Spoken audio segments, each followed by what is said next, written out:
तमाम लोगों ने स्पोर्ट्स गाना एंजॉय करना प्लीज। बुलंद आवाज से नेशनल एंथम भी आप लोगों ने पढ़ना बेटा। जैसे ही साउंड सिस्टम में नेशनल एंथम होगा ऐसे ही आप लोगों के साथ पढ़ना।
बिस्मिल्लाहिर्रहमानिर्रहीम।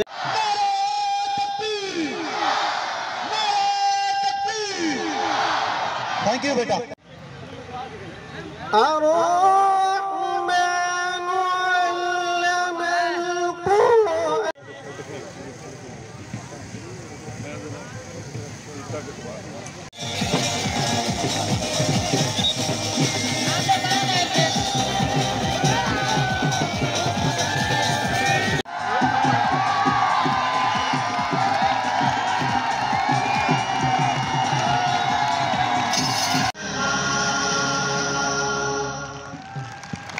ये प्लीज बेटा क्लैपिंग करें सारे बच्चे अभी को।